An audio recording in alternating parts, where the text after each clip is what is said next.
আসসালামু আলাইকুম, welcome my channel. আজকে আপনাদের তৈরি করে দেখাবো মাত্র একটা ডিম দিয়ে পুডিং। কিভাবে খুব সহজেই ক্যারামেল পুডিংটা বানাতে পারেন তা আজকে দেখাবো, আর খেতে অনেক মজার। চলুন তাহলে দেখে নেওয়া যাক কিভাবে আমি এই পুডিংটা তৈরি করছি। প্রথমে আমি ক্যারামেলটা তৈরি করে নিব। এজন্য এখানে একটি কড়াই বসিয়ে দিয়েছি। দিয়ে দিচ্ছি 3 টেবিল চামচ চিনি, 1 টেবিল চামচ পানি। পানিটা ব্যবহার করলে ক্যারামেলটা পুড়ে যাওয়ার সম্ভাবনা কম থাকে। একটু মিশিয়ে নিচ্ছি।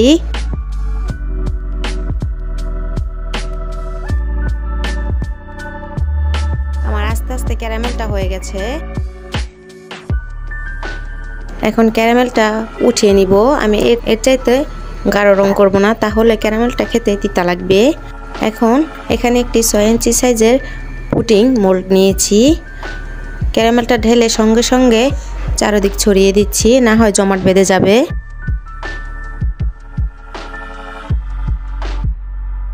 আমার ভালোভাবে ছড়িয়ে নেওয়া হয়ে গেছে। এখন এটা সেট করতে রেখে দিব। পুডিংটা তৈরি করে নিব। এজন্য এখানে আমি একটি বাটিতে একটা ডিম নিয়েছি।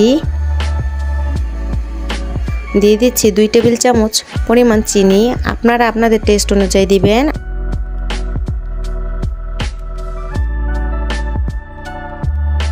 ভালোভাবে একটু মিশিয়ে নিচ্ছি। চিনিটা গলিয়ে নিব ভালোভাবে।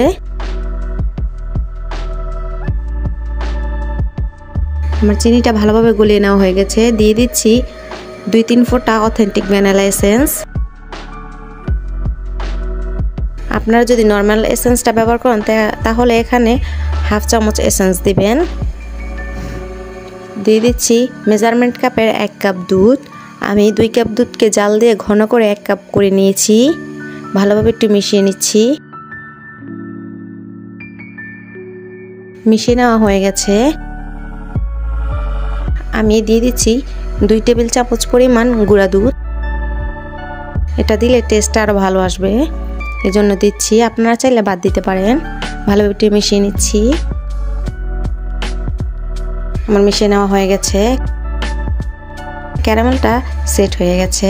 এখন একটি ছাঁকনির সাহায্যে ভালোভাবে দুধের মিশ্রণটা ছেঁকে নিব। দুধের মিশ্রণটা ছেঁকে নিলে পুডিংটা স্মুথ হয়। আমার ছেঁকে নেওয়া হয়ে গেছে। ঢাকনা দিয়ে ঢেকে দিয়েছি।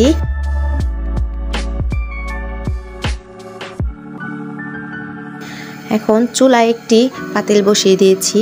1 ভাগ পানি দিয়ে পুডিং মোল্ডটা বসিয়ে দিচ্ছি। ঢাকনা দিয়ে ঢেকে দিচ্ছি। অপেক্ষা করব 40 মিনিট। 40 মিনিট পর ফিরছি।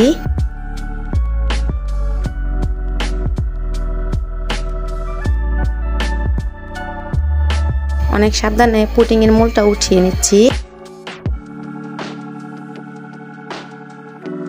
একটা কাঠির সাহায্যে চেক করে নিচ্ছি। আমার কাঠিটা ক্লিন এসেছে। আমার পুডিংটা হয়ে গেছে। রুমের স্বাভাবিক তাপমাত্রা ঠান্ডা করে নর্মাল ফ্রিজে সেট করতে রেখে দিচ্ছি 1 ঘন্টার জন্য। 1 ঘন্টা পর ফ্রিজ থেকে বের করে নিচ্ছি। এখন একটি ছুরির সাহায্যে চারিদিক ছাড়িয়ে নিচ্ছি।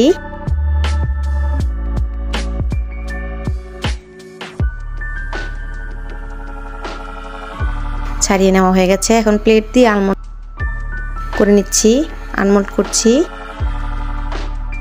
সাবধানে উঠিয়ে নিচ্ছি।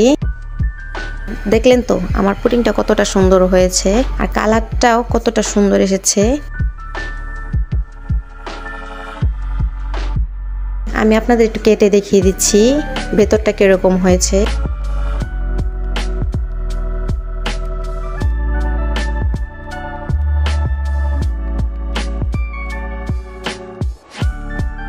বাসায় খুব সহজে কিভাবে এই পুডিংটা তৈরি করতে পারেন তা আজকে দেখিয়ে দিলাম।